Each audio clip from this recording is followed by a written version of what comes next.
Assalamualaikum warahmatullahi wabarakatuh. Bertemu lagi dengan saya Siti Juwiriyatus Zakiyah. Pada pertemuan kali ini saya akan sedikit menjelaskan modul ajar fase E Madrasah Aliyah. Di sini saya mengambil jenjang sekolah Madrasah Aliyah, mata pelajaran fikih kelas 10 fase E, materi tentang kurban dan akikah. Alokasi waktu 4 jam. Capaian pembelajaran. Dalam akhir fase E, peserta didik mulai terbiasa menjalankan hukum fikih ibadah, baik madlah maupun ghairu madlah, dengan baik dan benar sesuai syarat hukumnya, sehingga membentuk amaliyah ibadah individu siswa dapat membentuk kepedulian sosial dan mempengaruhi cara berpikir, bersikap, dan bertindak dalam kehidupan sehari-hari dalam konteks beragama, berbangsa, dan bernegara.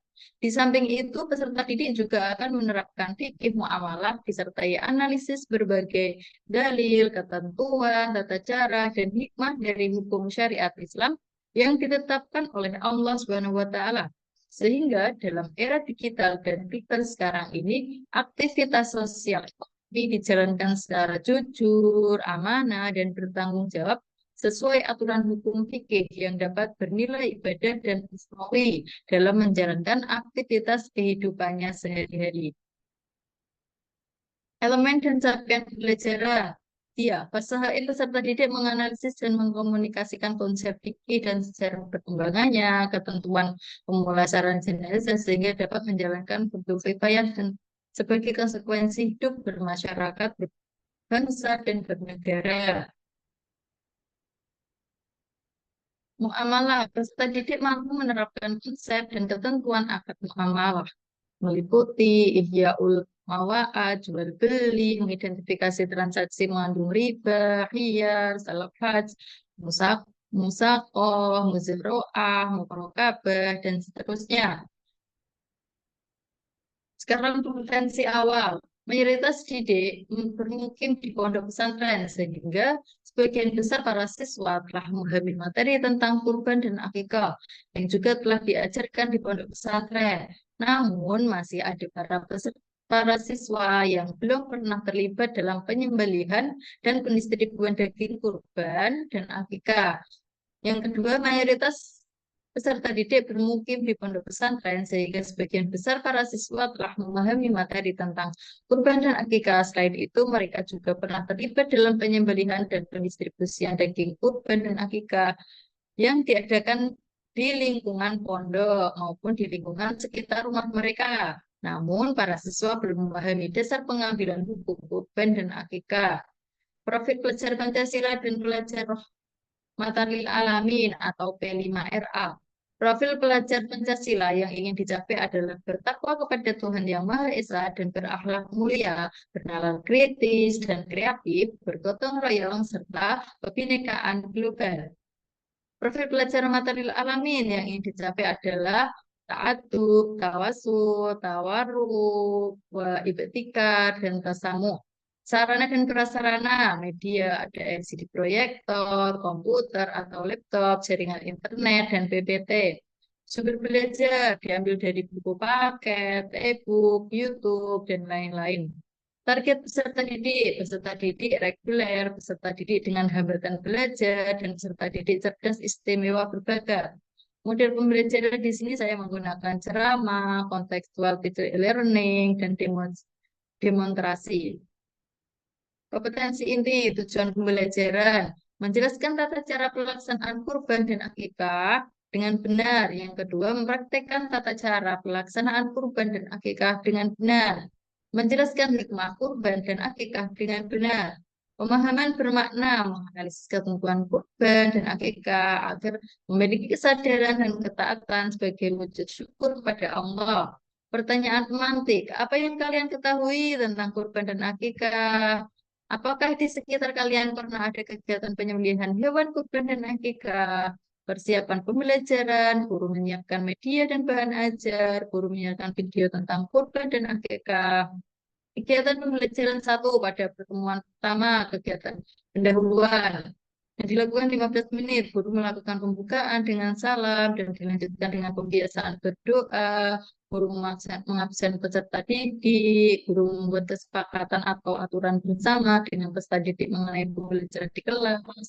Guru memberikan motivasi kepada peserta didik agar kompetensi dan karakter yang sesuai dengan profil pelajar Pancasila bertakwa kepada Allah Yang Maha Esa dan berakhlak mulia, berakhlak kritis, kreatif, bergotong royong, serta kebinekaan global. Dan profil pelajar rahmatan lil alamin, ta'adub, tawasud, haruh, wa ibtikar, dan tasamuh dapat tercapai. Guru memberikan pertanyaan tematik materi yang akan diajarkan kepada peserta didik. Kegiatan inti 65 menit. Guru menunjukkan gambar atau video tentang ketentuan beban di hadapan siswa dan meminta siswa mengamati dengan seksama. Guru memberikan kesempatan kepada siswa untuk mengidentifikasi masalah yang berkaitan dengan topik yang sedang dipelajari dengan cara memberi pertanyaan. Guru membagi peserta didik menjadi 5 kelompok untuk berdiskusi dengan materi tentang ketentuan kurban. Masing-masing kelompok menyampaikan kesimpulan tentang materi yang didiskusikan, sementara kelompok lain yang memperhatikan dan memberikan tanggapan. Guru meminta beberapa peserta didik untuk mendemonstrasikan tata cara penyembelihan hewan kurban. Guru dan peserta didik membuat kesimpulan tentang hal-hal yang telah dipelajari terkait kurban. Kegiatan penutup dilakukan 10 menit. Guru membimbing peserta didik menyimpulkan pembelajaran yang telah dilakukan, melakukan refleksi dan tanya jawab untuk mengevaluasi kegiatan pembelajaran yang telah dilaksanakan.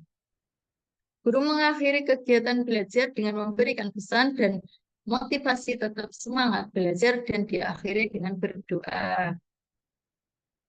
Pembelajaran diferensiasi. Siswa yang telah memahami materi ini sesuai dengan tujuan pembelajaran dan mengeksplorasi topik ini lebih jauh disarankan untuk mencari referensi yang relevan untuk dipelajari terkait materi kurban dan akikah.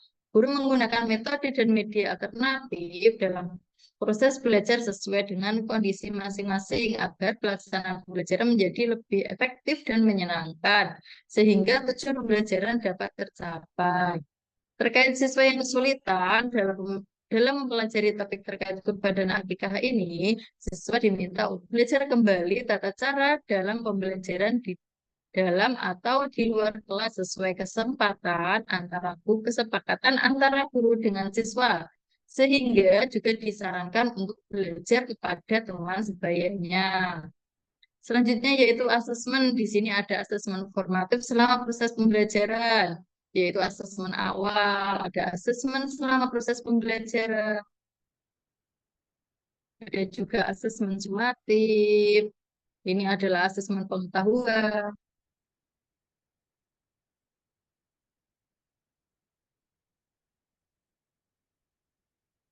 ada asesmen keterampilan.